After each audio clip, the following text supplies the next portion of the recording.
વિદ્યાર્થી મિત્રો, પ્રકરણ 6 ઉષ્માગતિશાસ્ત્ર, જેની અંદર આપણે છેલ્લે વાત કરતા હતા વિવિધ પ્રકારની એન્થાલ્પીઓ વિશે. વિવિધ પ્રકારની એન્થાલ્પીઓ વિશે જોયું.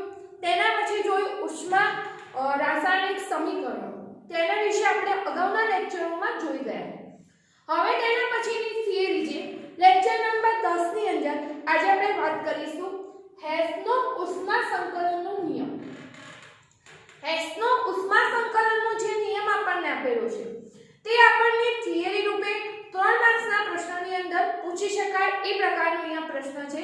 તો ખાસ વ્યવસ્થિત રીતે થિયરી રૂપે હેસનો ઉષ્મા સંકલનનો નિયમ સમજાવો. આ રીતે આપણને એક્ઝામમાં પ્રશ્ન પૂછી શકાશે. તો એ રીતે આ પ્રશ્નને ખાસ તૈયાર કરવાનો રહેશે.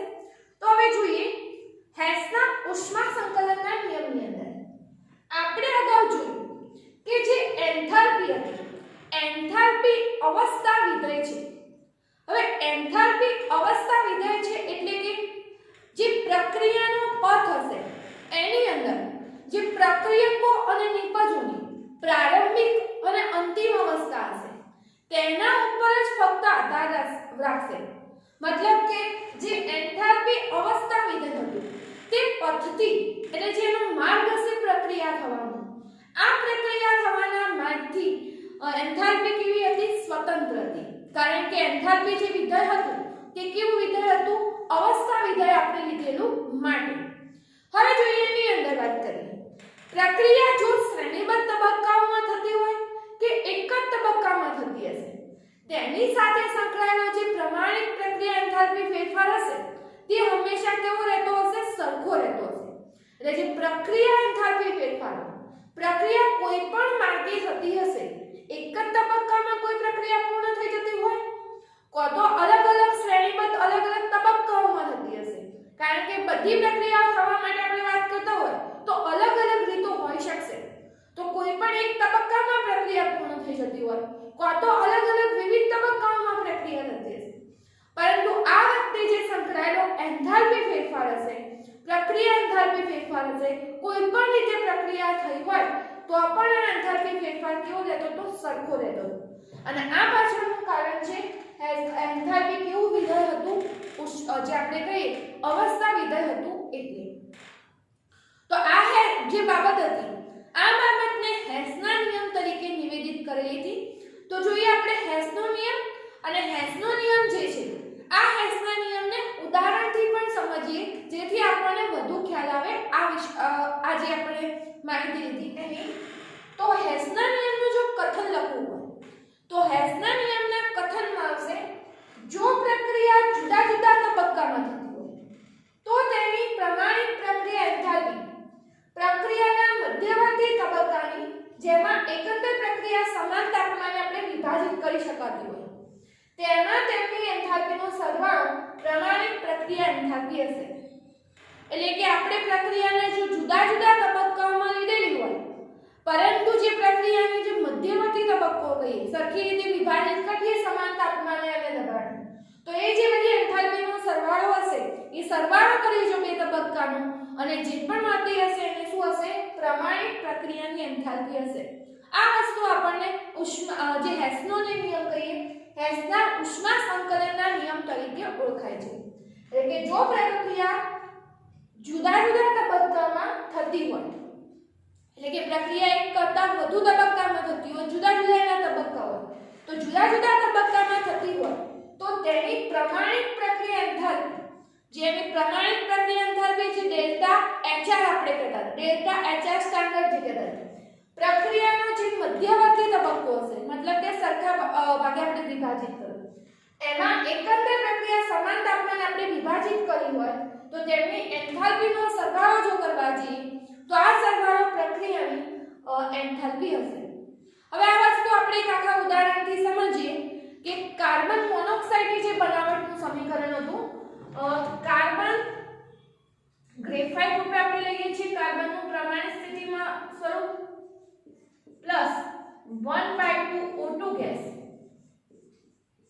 1/2 O2 ગેસ લખીએ એટલે કે અહીંયા ઓક્સિજનનો એક જ મોલ સંકળાય છે. અને અહીંયા ઓક્સિજનનો એક મોલ સંકળાય અને આપણને નિપજ મળતી હશે CO કાર્બન મોનોક્સાઇડ ગેસ. આ આપણને એક પ્રક્રિયા આપી છે. કાર્બનનું જે આપણે કહીએ પૂર્ણ ઓક્સિજન નથી પરંતુ ઓછા પ્રમાણમાં ઓક્સિજન આપણે આપેલું છે એટલે કે ઓક્સિજનની હાજરીમાં થતું દહન અપૂર્ણ દહન. તો કાર્બન મોનોક્સાઇડની 1/2 O2 સાથેની પ્રક્રિયાથી કાર્બન મોનોક્સાઇડ ઉત્પન્ન થાય છે અને આ જે કાર્બન મોનોક્સાઇડ ઉત્પન્ન થાય છે એના માટેનું આપણે પ્રક્રિયા એન્થાલ્પી ફેરફાર ડેલ્ટા HR ની ગણતરી કરવી છે. હવે ડેલ્ટા HR ની ગણતરી કરવા માટે એક તો પહેલી વાત કે આ પ્રક્રિયા દરમિયાન સંપૂર્ણ કાર્બન મોનોક્સાઇડ પણ નહીં બનતો હોય. કેટલીક વાર એની અંદર કાર્બન ડાયોક્સાઇડ પણ મુક્ત થતો હતો. એટલે આપણે હવે અહીંયા જેની જે પ્રક્રિયાઓના પ્રમાણિત પ્રક્રિયા એન્થાલ્પી ફેરફાર જાણતા એની મદદથી આ જે સમીકરણ આપેલું છે એનો આપણે પ્રક્રિયા એન્થાલ્પી ફેરફાર સ્ટાન્ડર્ડ પ્રમાણિત પ્રક્રિયા એન્થાલ્પી ફેરફાર ડેલ્ટા HR ગણીશું. હવે એના માટે આપણે એક ઉદાહરણ જાણીએ છીએ કાર્બન ડાયોક્સાઇડ. કાર્બન ડાયોક્સાઇડની બનાવટનો જે પ્રમાણિત પ્રક્રિયા એન્થાલ્પી ફેરફાર હતો એનું મૂલ્ય આપણે જાણતા હતા. તો અહીંયા આપણે પ્રક્રિયા કાર્બન ગ્રેફાઇટ સોલિડ પ્લસ કહીએ O2 જોડે કરવામાં આવશે. O2 ગેસ સાથે O2 ના 1 મોલ લઈશું. અહીંયા 1 આપી દીધેલા હતા. તો અહીંયા આપણે નિપજમાં મળતું હતું CO2 ગેસ. અને આ જે પ્રક્રિયા છે આ પ્રક્રિયા સાથે સંકળાયેલો જે પ્રમાણિત પ્રક્રિયા એન્થાલ્પી ફેરફાર હતો પ્રમાણિત પ્રક્રિયા એન્થાલ્પી ફેરફારનું મૂલ્ય હતું -393.5 કિલોજૂલ મોલ ઇન્વર્સ. એટલે આના સાથે સંકળાયેલો પ્રક્રિયા એન્થાલ્પી ફેરફાર કહીએ તો -393.5 કિલોજૂલ મોલ ઇન્વર્સ આ પ્રક્રિયાનો પ્રમાણિત પ્રક્રિયા એન્થાલ્પી ફેરફાર છે. બીજું આપણે જે સમીકરણ કહીએ છીએ બીજું આપણે કહીએ કે જે કાર્બન મોનોક્સાઇડ હશે કાર્બન મોનોક્સાઇડ જે ગેસ સ્વરૂપે મળશે એની જો 1/2 O2 ગેસ સાથે પ્રક્રિયા કરી હોય અને 1/2 O2 ગેસ સાથે પ્રક્રિયા કરી અને જે CO2 ગેસ બનતો હશે આનો પ્રક્રિયા એન્થાલ્પી ફેરફાર કહીએ ડેલ્ટા HR. તો કાર્બન મોનોક્સાઇડની અપૂર્ણ દહનની પ્રક્રિયાથી જે કાર્બન ડાયોક્સાઇડ બનતો હશે આ પ્રક્રિયાનો જે પ્રમાણિત પ્રક્રિયા એન્થાલ્પી ફેરફાર કરતા હતા ડેલ્ટા HR નું મૂલ્ય આનું મૂલ્ય પણ આપણને મળતું હતું -283.0 કિલોજૂલ મોલ ઇન્વર્સ. એટલે આ બે પ્રક્રિયાઓનો ઉપયોગ કરી અને જે આપણે આ પ્રક્રિયા હતી જે ગ્રેફાઇટનું દહન થઈ અને કાર્બન મોનોક્સાઇડ બનવાની પ્રક્રિયા આ પ્રક્રિયાનો આપણે એન્થાલ્પી ફેરફાર જે કહીએ તેની આપણે ગણતરી કરવાની છે પ્રક્રિયા એન્થાલ્પી ફેરફાર. હવે જોઈએ જો નિપજમાં આપણે 1 મોલ કાર્બન ડાયોક્સાઇડ બનાવવું હોય 1 મોલ કાર્બન મોનોક્સાઇડ બનાવવું હોય કારણ કે અહીંયા નિપજમાં આપણે કેટલી 1 મોલ કાર્બન મોનોક્સાઇડ બનેલો છે. તો નિપજમાં જો 1 મોલ કાર્બન મોનોક્સાઇડની બનાવટ કરવી હોય તો અહીંયા જે આપણે સમીકરણ લીધું હતું આપજે આ સમીકરણ કહીએ 1 નંબરનું આ સમીકરણ કહીએ બીજા નંબરનું. તો બીજા નંબરના સમીકરણને ઉલટાવીને લખતા અને અહીંયા સમીકરણ બેને ઉલટાવીને લખતા. હવે જો સમીકરણ જે 2 છે આ સમીકરણ બેને આપણે ઉલટાવીને લખીશું તો CO2 ગેસ તેમાંથી CO ગેસ અને 1/2 O2 ગેસ આ સંયુક્ત થશે આ થશે આપણું સમીકરણ 3.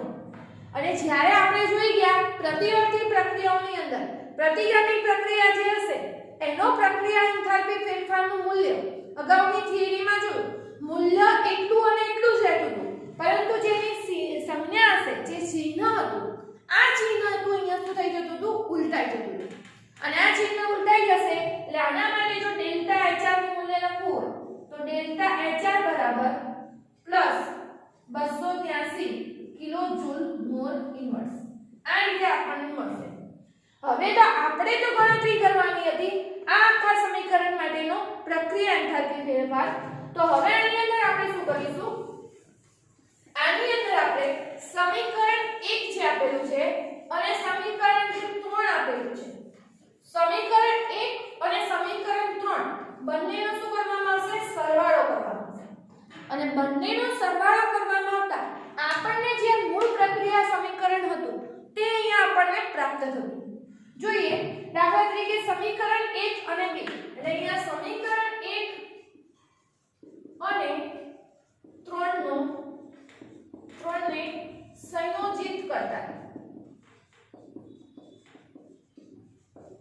સમીકરણ 1 અને 3 ને જો સંયોજિત કરશો તો આપણા જોડે સમીકરણ પહેલું સમીકરણ આ હશે અને બીજું સમીકરણ આ સમીકરણને આપણે આ રીતે ઉલટાવ્યું હતું.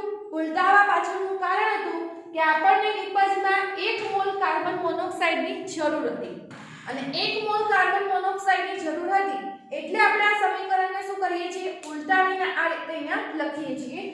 હવે જો સમીકરણ 1 એટલે આ સમીકરણ અને સમીકરણ 3 એટલે અહીંયાથી સમીકરણ તો આ બંનેનો આપણે અહીંયા સરવાળો કરીશું અને આ બંનેનો સરવાળો કરશું આ સમીકરણનો અને આ સમીકરણ તો આપણને મૂળ આ જે મેઈન આપણે જેનો પ્રક્રિયા એન્થાલ્પી ફેરફાર ગણવાનો હતો જેનો પ્રક્રિયા એન્થાલ્પી ફેરફાર ગણવાનો હતો તે સમીકરણ આપણને અહીંયા પ્રાપ્ત થશે.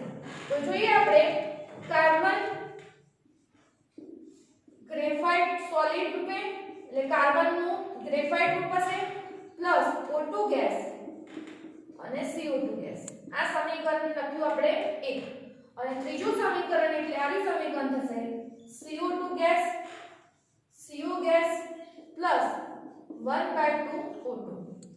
હવે અહીંયા જો સાદુરૂપ આપીશું તો CO2 ગેસ નીકળી જશે 1/2 O2 અને O2 એટલે આનો 1/2 અણુ તો અહીંયા કેટલા વધશે 1/2 એટલે એક અડધા અણુમાં અડધો અણુ ઉડી ગયો તો વધ્યો 1 અણુ એટલે C ગ્રેફાઇટ સોલિડ હંમેશા સમીકરણની અંદર સરવાળાની અંદર પ્રક્રિયકોથી નિપજો આ રીતે ક્રોસમાં મળતું હશે એ વાતનું ધ્યાન રાખવાનું 1/2 O2 ગેસ અને CO ગેસ આ રીતે આપણને મેઈન સમીકરણ મળ્યું. એટલે આપણે કહી શકીએ કે જો આ સમીકરણનો પ્રમાણિત પ્રક્રિયા એન્થાલ્પી ફેરફાર જોઈતો હોય પ્રમાણિત પ્રક્રિયા એન્થાલ્પી ફેરફાર જો જોઈતો હશે આ પ્રક્રિયા માટે તો પહેલા સમીકરણની પ્રક્રિયા એન્થાલ્પી અને જે સમીકરણ 3 ની પ્રક્રિયા એન્થાલ્પી હતી બંનેનો સરવાળો કરતા હતા તો આ પ્રક્રિયા માટેનો પ્રક્રિયા એન્થાલ્પી ફેરફાર જે પ્રમાણિત પ્રક્રિયા એન્થાલ્પી ફેરફાર હતો તે આપણને પ્રાપ્ત થયો હતો. તો બંનેનો જો સરવાળો કરીએ ડેલ્ટા HR પ્રમાણિત સ્ટાન્ડર્ડ જે હશે તો અહીંયા જો સરવાળો કરીએ તો સમીકરણ 1 ની પ્રમાણિત પ્રક્રિયા એન્થાલ્પી હતી -393.5 કિલોજૂલ મોલ ઇન્વર્સ પ્લસ સમીકરણ 3 ની પ્રક્રિયા એન્થાલ્પી ફેરફાર હતો 283 પ્લસ ચિહ્ન હશે કિલોજૂલ મોલ ઇન્વર્સ અને આનું સાદુરૂપ આપી અને સરવાળો કરશો તો આપણને મૂલ્ય મળતું -110.5 કિલોજૂલ મોલ ઇન્વર્સ અને આ જે -110.5 કિલોજૂલ મોલ ઇન્વર્સ મૂલ્ય મળ્યું તે આપણને આ પ્રક્રિયાનો પ્રમાણિત પ્રક્રિયા એન્થાલ્પી ફેરફાર દર્શાવે છે. તો આટલી વસ્તુ ખાસ નોંધી લેવી.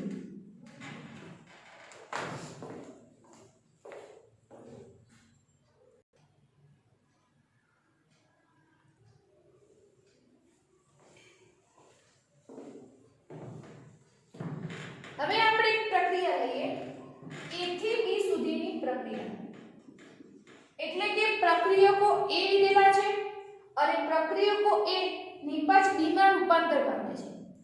આ જે A થી B સુધીની પ્રક્રિયા થાય છે આ પ્રક્રિયાનો પ્રમાણિત પ્રક્રિયા એન્થાલ્પી ફેરફાર કહીએ તો પ્રક્રિયા એન્થાલ્પી ફેરફાર બતાવો એક જ તબક્કામાં A થી B સુધીની પ્રક્રિયા થતી હશે એક જ તબક્કામાં A થી B સુધીની પ્રક્રિયા થાય છે ત્યારે તેની સાથે સંકળાયેલો પ્રક્રિયા એન્થાલ્પી ફેરફાર ડેલ્ટા HR છે.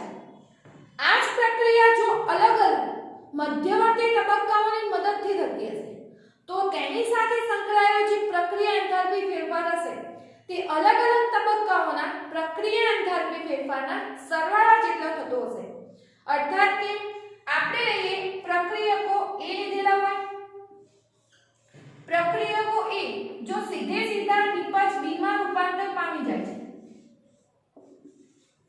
પ્રક્રિયકો A સીધે સીધા જો નિપજ B માં રૂપાંતર પામતા હોય તો તેની સાથે સંકળાયેલો પ્રક્રિયા એન્થાલ્પી ફેરફાર કહીએ તો ડેલ્ટા HR વડે દર્શાવાશે. એક વસ્તુ છે કે પ્રક્રિયા સીધી A માંથી B માં પરિણમે, પરંતુ એવું થતું નથી અને એવું ના થવાના જગ્યાએ અલગ અલગ મધ્યવર્તી તબક્કાઓની મદદથી આપણને નિપજ B પ્રાપ્ત થતી હોય. અર્થાત કે A માંથી C માં રૂપાંતર થતું હોય, એટલે કે આ એક મધ્યવર્તી તબક્કો થયો. પછી આવશે C માંથી D માં રૂપાંતર થતું હશે, એટલે કે રાસાયણિક પ્રક્રિયા દરમિયાન જોઈશું તો રાસાયણિક પ્રક્રિયા દરમિયાન અલગ અલગ પ્રકારની રાસાયણિક પ્રક્રિયાઓ હશે અને D માંથી પછી B માં રૂપાંતર થતું હોય. એટલે અહીંયા સમજવા માટે કે આપણે એક પ્રક્રિયા એવી છે કે સીધી A માંથી B માં રૂપાંતર પામી જાય છે. A માંથી B માં સીધું રૂપાંતર થાય છે. એ વખતે તેની સાથે સંકળાયેલો પ્રક્રિયા એન્થાલ્પી ફેરફાર કહીએ તો ડેલ્ટા HR છે. પરંતુ એવું ના થવાની જગ્યાએ અલગ અલગ 3 તબક્કામાં થાય છે પ્રક્રિયા. પહેલું A માંથી C નિપજ મળે છે, આ એક મધ્યવર્તી તબક્કો થયો, તો એનો જે પ્રક્રિયા એન્થાલ્પી ફેરફાર હશે એ ડેલ્ટા HR1 વડે દર્શાવીશું. પછી જે વાત કહીએ એટલે અહીંયા જે આવશે ડેલ્ટા HR1. પછી મધ્યવર્તી તબક્કો છે તો એમાં C માંથી D માં રૂપાંતર થાય. એ વખતે તેની સાથે સંકળાયેલો જે પ્રક્રિયા એન્થાલ્પી ફેરફાર હશે તેને ડેલ્ટા HR2 વડે દર્શાવીએ. અને પછી D માંથી B માં રૂપાંતર પામશે તો એ વખતે જે એન્થાલ્પી ફેરફાર સંકળાયેલો હશે એને ડેલ્ટા HR3 વડે દર્શાવીએ. એટલે કે A માંથી C માં રૂપાંતર પામશે, C માંથી D માં અને પછી D માં રૂપાંતર પામશે. અને આ જે પ્રક્રિયા હતી, જે પ્રક્રિયા એન્થાલ્પી ફેરફાર સંકળાયેલો હતો એ તમારે A માંથી તે સીધું શેમાં રૂપાંતર થતું હોય, B માં કોઈ પ્રક્રિયામાં રૂપાંતર. તો આના માટે કહીએ કે જે ડેલ્ટા HR નું મૂલ્ય હતું, આ જે હેસનો ઉષ્મા સંકલનનો નિયમ આપણને જે કહેવા માંગે છે તે કે પ્રક્રિયા જો જુદા જુદા આવી રીતે તબક્કામાં થતી હોય, પહેલો તબક્કો, બીજો તબક્કો અને ત્રીજો તબક્કો, પ્રક્રિયા જ્યારે આ રીતે અલગ અલગ તબક્કામાં થતી હશે ત્યારે તેની સાથે સંકળાયેલો જે પ્રક્રિયા એન્થાલ્પી ફેરફાર હતો એ દરેક તબક્કાના જે પ્રક્રિયા એન્થાલ્પી ફેરફારનો જે સરવાળો હતો તેના બરાબર થશે. એટલે કે ડેલ્ટા HR બરાબર લખવું હોય તો delta HR1 plus delta HR2 plus delta HR3. અને આ રીતે જો એક કરતા હજી પણ વધુ તબક્કા લીધેલા હશે, એક કરતા વધુ તબક્કા લીધેલો તો દરેક તબક્કાનો જે પ્રક્રિયા એન્થાલ્પી ફેરફાર હતો આ દરેક તબક્કાના પ્રક્રિયા એન્થાલ્પી ફેરફારના સરવાળા જેટલો આપણને કુલ પ્રક્રિયા એન્થાલ્પી ફેરફાર મળતો. એટલે કે પ્રક્રિયા જ્યારે એક કરતા વધુ તબક્કામાં થયેલી હોય તો એ દરેક તબક્કાનો જે પ્રક્રિયા એન્થાલ્પી ફેરફારનો જે સરવાળો હતો એ જો એક જ તબક્કામાં થતી જે પ્રક્રિયા એન્થાલ્પી હોય તો એના સરવાળા બરાબર આપણને મૂલ્ય મળતું હશે. જે હેસના ઉષ્મા સંકલનના નિયમની અંદર આપણે સાબિતીની મદદથી પણ સમજી શક્યા છીએ. તો જે 3 માર્ક્સમાં પૂછી શકાય એ પ્રકારની થિયરી છે, વ્યવસ્થિત ઉદાહરણો સહિત ખાસ તૈયાર કરવી.